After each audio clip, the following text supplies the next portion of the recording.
If you stop right now, wherever you are, and just listen, you realize the world is talking. It's not just random sounds. It's this invisible, dynamic landscape that really defines every moment.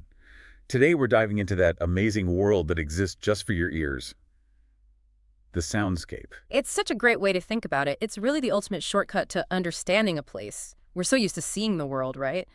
But by listening, you can grasp the health, the history, and the activity of a location without ever opening your eyes. Okay, but to really get that, we have to start with the basics, the fundamental physics. What is sound? Right. At its core, it's energy, and it's entirely physical.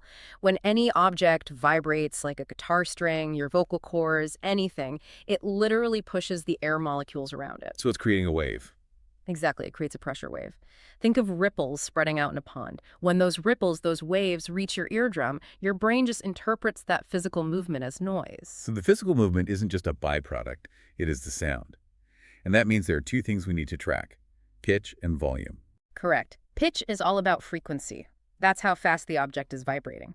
A really fast vibration means a high frequency, and you get a high pitch, like a whistle. And a slow vibration is a deep, low tone. Exactly. And volume. That's determined by amplitude. Amplitude, that's the height of the wave, right? It is. It's basically how intense that pressure changes. A loud sound, like a shout, creates a tall, high-pressure wave. And a quiet whisper creates a very short, low-pressure wave. We'll come back to that when we talk about decibels. What's so fascinating to me is that for all this energy to travel, it needs something to push against. It needs a medium. That's the key. Sound needs molecules to vibrate. Yeah. Air works great. Water works even better. Sound travels way faster and farther underwater. But if you take that medium away, You get absolute silence. That's why space is completely silent. There are just no molecules out there to transmit those pressure waves. Understanding that simple fact helps you appreciate the incredible complexity of all the sounds we do here on Earth. okay, so if sound is just all these raw energy waves bouncing around, how does our environment organize them into something meaningful? Well, that organization is what we call the soundscape. A soundscape is the total collection of sounds that exist in a specific place at a specific moment. It's like a landscape, but for your ears. And every place has its own unique acoustic fingerprint, an identity that's always changing. A city park at 9 in the morning sounds completely different than that same park at 9 at night. Oh, absolutely. The contrast between a jungle at sunset and a busy train station during rush hour is just immense. Scientists actually use this to get deep insights into an area. They can track animal populations or gauge human activity just by listening. But how do they even categorize that sheer volume of noise? It seems overwhelming. They break it down. To make sense of it, they split the soundscape into 3 distinct categories based on where the sound comes from.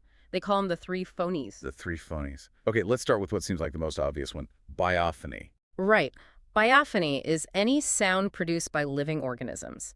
So birds, insects, frogs, mammals, all that biological chatter. This is more than just noise, though. This is communication. It's absolutely critical for survival.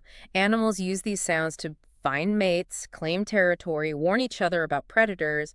And what's really incredible is the organization you find in a healthy, natural soundscape. You mentioned that. It's not just a big noisy mess. They're not all just shouting over each other. Not at all. Scientists have something called the acoustic niche hypothesis. It means that different species sort of partition the acoustic space, almost like instruments in an orchestra. How do they do that? They evolve to use different frequencies, or they'll use very specific time slots to make sure their important messages, like a mating call, aren't drowned out. So some insects only chirp at night, and birds have that huge chorus right at dawn. Exactly. It's a natural acoustic calendar, all designed for maximum clarity. So a high level of biophony usually means you have a very healthy, very lively environment. Okay, so that's living things. But not all natural sounds come from animals. The second category is geophony. Geophony is the sound of the physical, non-living world. It's any sound made by water, wind, geological activity. Sounds that would exist even if there is no life on the planet at all. Right. So we're talking about the deep stuff, the rhythm of the world, crashing ocean waves, wind whistling through a canyon, rain hitting leaves. And these sounds are truly ancient. They've been around since the Earth first formed. Most of the time they're subtle, but they can be incredibly dramatic. I mean, the crack of thunder during a storm is one of the loudest geophonic sounds we ever experience. I always forget that thunder is just a massive natural shock wave.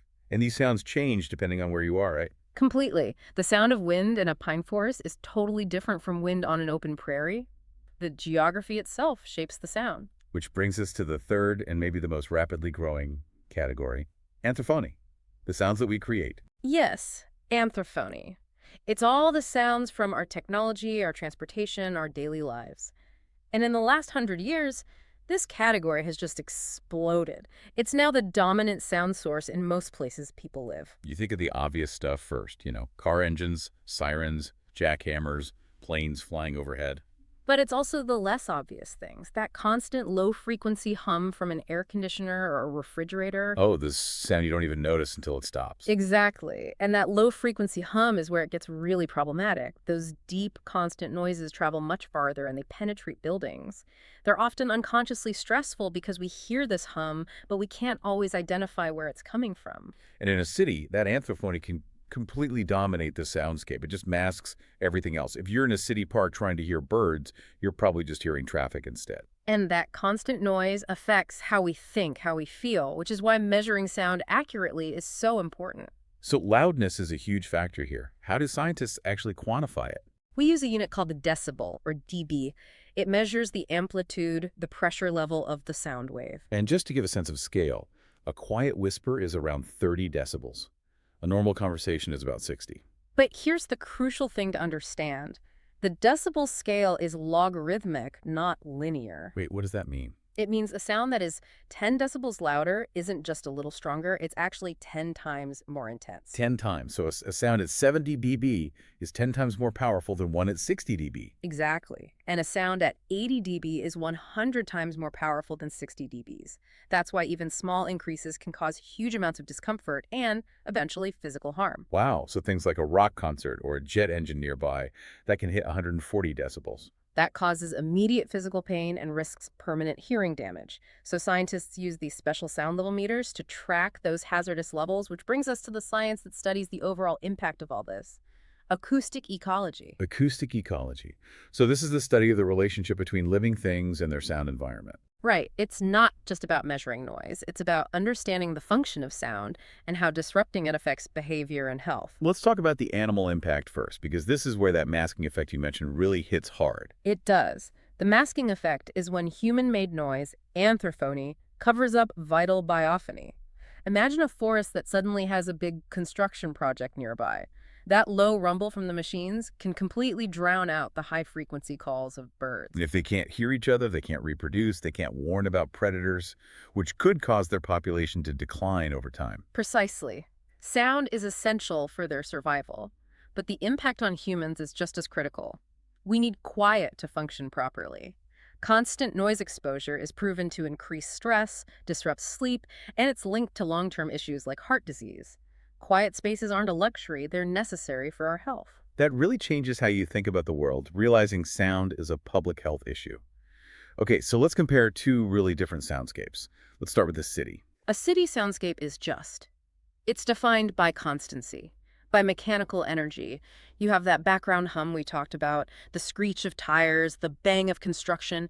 True silence is basically a myth in most cities. But planners are starting to address that, right? Creating quiet zones. They are. They're designing parks and courtyards, using sound walls or dense trees to block traffic noise. The goal is to bring a little bit of geophony and biophony back into the urban experience. And even within a city, different neighborhoods sound totally different. Oh, completely. A financial district with its air conditioners sounds nothing like a manufacturing zone with its heavy machinery. The acoustic identity tells you exactly what's happening there. Now let's contrast that with rural and wilderness soundscapes. The total opposite. Here, the acoustic environment is dominated by nature. It's quieter, ruled by biophony and geophony. You hear the wind, the water, the animals. Human noise is usually just temporary. A distant tractor, a plane flying over. Right. And people actively seek out what's called natural quiet, which isn't total silence. That's actually kind of eerie. Natural quiet is the absence of artificial, human-made noise. It lets you hear the world as it's meant to be heard. But those naturally quiet places are vanishing. Every new road, every new development pushes anthrophony further into those untouched areas. And that's a huge problem. It's why protecting these remaining natural soundscapes is a major goal for conservation groups. We're losing critical habitats for species that need that quiet to survive. Which leads us directly to the massive global problem we're all facing: noise pollution. Which is really just too much unwanted or harmful sound in an environment. We already know the human health consequences are serious chronic stress, insomnia, heart problems. And the effects on animal survival are just as alarming, especially in the ocean. The ocean is a perfect example. Whales and dolphins rely completely on sound to navigate, to find food, to communicate over hundreds of miles. The noise from massive container ships and sonar and seismic testing, it just completely jams their communication systems. So our noise is basically blinding them, acoustically. Yeah. It's threatening entire populations. It really is. It's a serious threat. So what are the solutions? Beyond just planning quieter parks. The solutions have to happen on multiple scales. Cities are passing stricter laws about construction noise.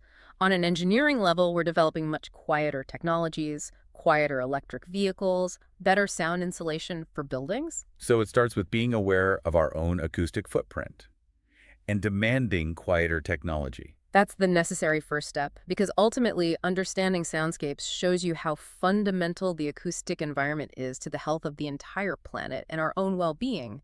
It's this sensory layer we are always experiencing, even if we don't realize it. And this is where it all comes together in terms of our heritage. We preserve old buildings or paintings, right? Well, now, organizations are trying to conserve the unique acoustic identities of places. They're actively recording the sounds of endangered forests or even traditional markets that might disappear. They're creating a massive sonic snapshot library, so that even if an environment is lost or altered forever by anthrophony, future generations can still go back and listen. They can study the original pure sound of that place. Protecting these soundscapes is really about preserving the natural sonic beauty of our world. That's a powerful thought. Preserving the history of the world one sound wave at a time. Keep listening closely to the world around you, and good luck with your studies.